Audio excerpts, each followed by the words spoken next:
sa to. Eto ka na naman. Eto ka na.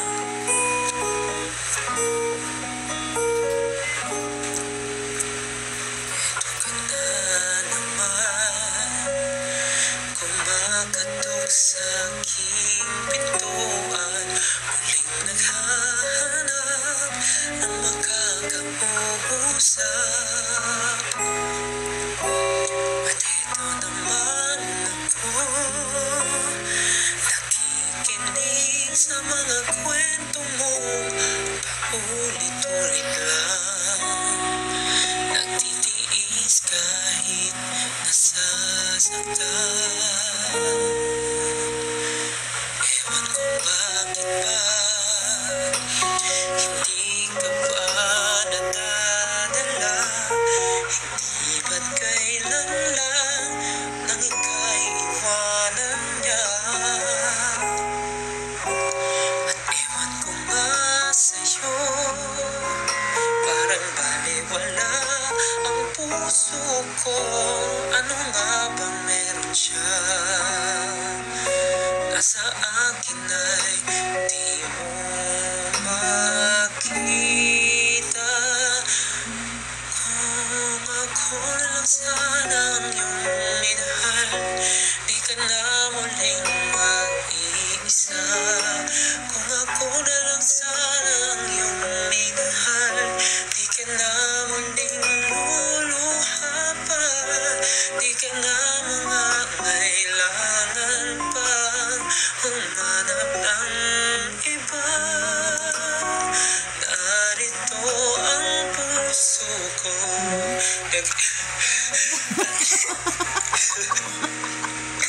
Gaching. Kung ako na lang sana.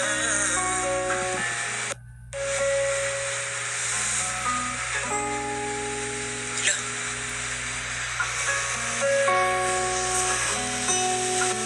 Tapos wala. Touching ako. So I guess that's it, guys. That's it. Thank you so much for watching my live. I know it's late, but you guys stayed to watch my live. Thank you so much.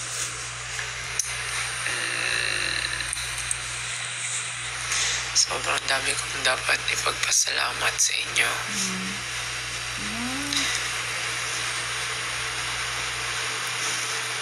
Hindi pa ako nakakapagpasalamat personally sa pagnood nyo ng concert namin.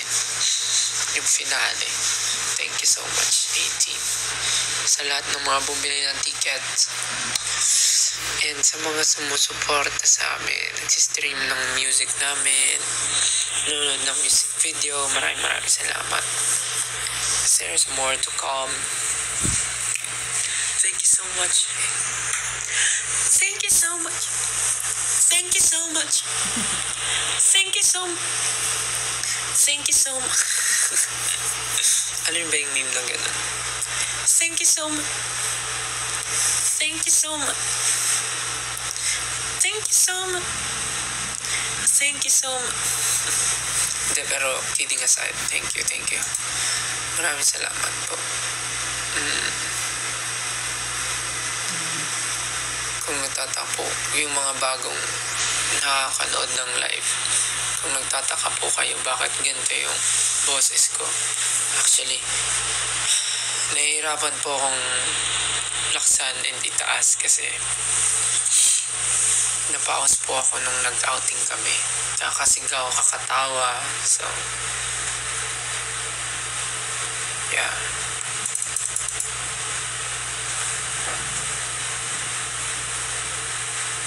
Pero ayun nga,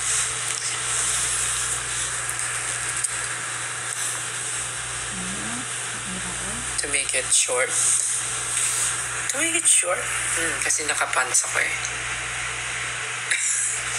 Hindi. Thank you again so much, A-Team. And sa mga, kung meron man pong casual na nanonood, hello po, ako po si Stel. I'm sure dumaan po ako sa mga social medias niyo. hindi lang dahil sa mga TikToks ko, dahil sa marami pa pong bagay.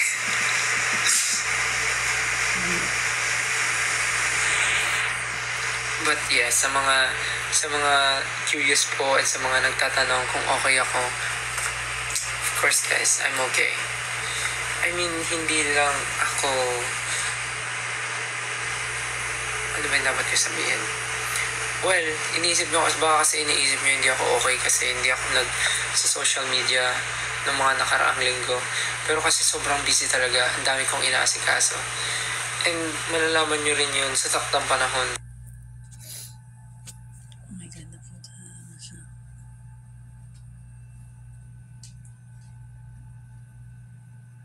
Social media, and I know you guys are also tired. So, if you need rest, mag-rest din kayo. Kasi hindi lang naman ang social media ang iniikutan ng buhay nyo. Go outside and smell the flowers. Enjoy life. If you think na masyado na kayo nagko-consume ng maraming time on social media, tapos nasistress lang kayo, napapagod kayo, and inaatake kayo ng anything, it's time for you to take a break and do yourself a favor na gawin yung gusto mo. Kasi guys, sa totoo lang, wala naman na tayong makokontrol or magagawa sa mga sinasabi ng iba, sa iniisip ng iba, kasi sila naman yun eh. Wala na tayong magagawa doon, pero ayun lang, don't tolerate anything bad na feeling natin nakakasira ng ibang tao. Yun lang naman. Nagigets ko rin naman na lahat naman ng tao entitled for speaking or for saying the things that they want to say. Pero may salita pa rin naman na maging mabuting tao. Pwede ka naman maging honest. Depende yan sa ano yun? Depende yan dun sa way. Depende yan sa intention pala. Yun. Pwede ka magsabi ng totoong bagay, pero ibase mo sa intention. Kung yung intention mo ba, sinasabi mo siya para maging aware yung tao, or parang normally mo lang siya sinasabi, or yung intention mo is makapanakit ng tao. So, that's different. So, and yung mga taong iniisip or nagtatanong kung okay lang ako, don't worry guys, I'm okay. Sobrang busy lang talaga. Tagal ko na gustong mag-live talaga. Sobra. Gusto ko makipag-bonding sa inyo. Kaya hindi ko magawa. Kasi ang dami kong ginagawa. Bukas ko na lang kikwento kung bakit ako busy. Kaya abangan nyo bukas magla-live din ako. But, ayun nga. All the things happen. Wala naman na tayong magagawa doon. Sila naman yun.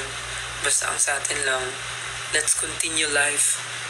And let's keep on doing the things that we love. Kasi yun naman yung hindi nila makukuha sa atin. Right? Right? Just keep on doing the things you love and focus on your goal. And continue ang lahat ng gusto mo, basta wala kang inaapakang tao. Yun naman yun eh, napakasimple, pero sobrang pasok sa lahat ng bagay. Pero yun lang naman yung gusto kong sabihin. Kasi nakikita ko sa social media, sobrang nasistress kayo, napapagod kayo. Hindi lang ako talaga, kasi nga, unang-una ayokong sabayan yung mga nararamdaman nyo. Hindi rin naman ako makapag-live kasi nga dami ko ginagawa. So, yun. Kayo kasi mapagpatol din kayo eh. Pag pag hindi maganda para sa mental health niyo, huwag niyo nang patulan. Huwag niyo bigyan ng platform yung mga taong ganun. Okay?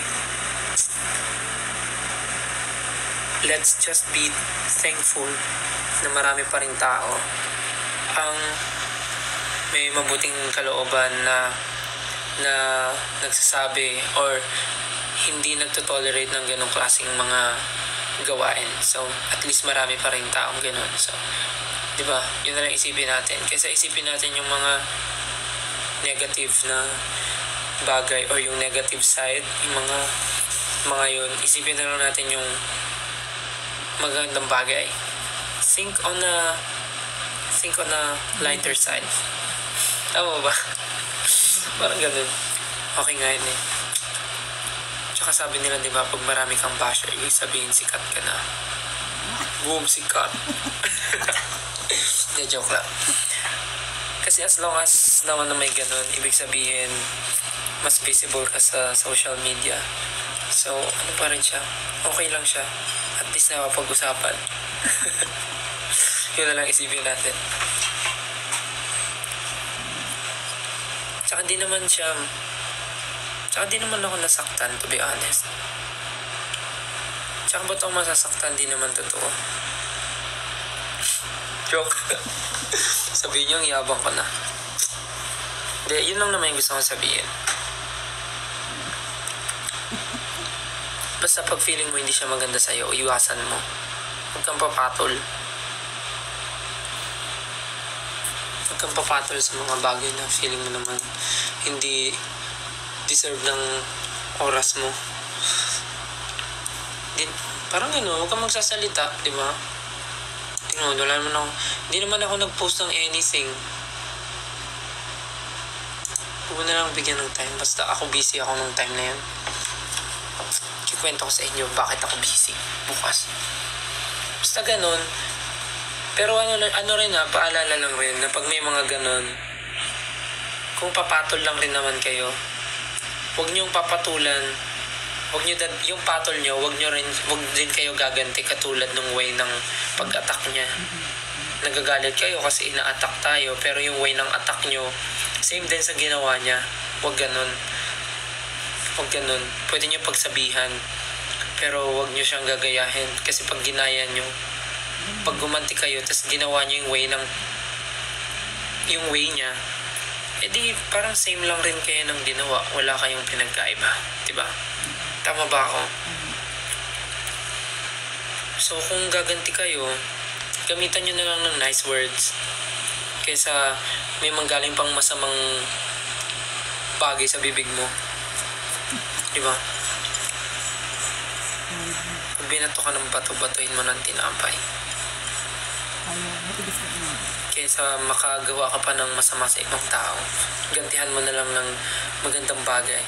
Para at least sa dulo wala kang karma. Am I right? So yun lang. Huwag na kayong gumante, huwag na kayong makipag-away. Dami na nga nangyayari sa bansa natin eh. Nadagdagan nyo pa. Anyways, dami ko na sinabi. Basta bukas po magla-live ulit ako kung hindi kayo busy tomorrow. You can nood. Pero clear ko lang hindi ako galit dun sa tao. Siyempre nagulat lang na may ganun pala. And di ko rin naman siya masisisi kung ganun yung tingin niya. Siya naman yun. Basta yun lang. Huwag na lang tayong gaganti. Huwag nating buhusan ng don't add fuel to the fire. Parang ganun. Kung ganun yung tingin niya, let her be. It's okay. Let her be. It's her, it's her opinion.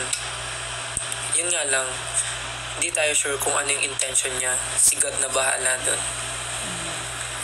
Basta tayo, we just keep on doing the things that we want to do, and we are focused on our goals in life, and we're focused on building ourselves. Yun lang naman mahalaga. Always smile. Tsaka huwag kayong sisigaw, huwag kayong tawa kasi mapapaos kayo. Yun lang. Good night, magpahinga na tayong lahat and see you tomorrow po. Bukas mag-live ako siguro mga 7 p.m. Mga ganun. Okay. Ayun. Congrats sa mga newly grad natin dyan. Fresh grad. Congratulations sa inyo. Keep up the good morning. Anyways, good night. Thank you 18. Thank you so much sa lahat na nanonood ngayon. Tumataas. Pag issue talaga yung pinag-uusapan, tumataas yung views. Matutulog na po ako. Hindi, maliligo pa pala ako. Anyways, pahinga na tayo. Thank you so much 18. Thank you so much. Give up the good one. Sige na. Pahinga na tayo. See you tomorrow. Thank you 18. Good night. Love you. Good night. Love you. Bye-bye. See you tomorrow. Good night. Salamat po.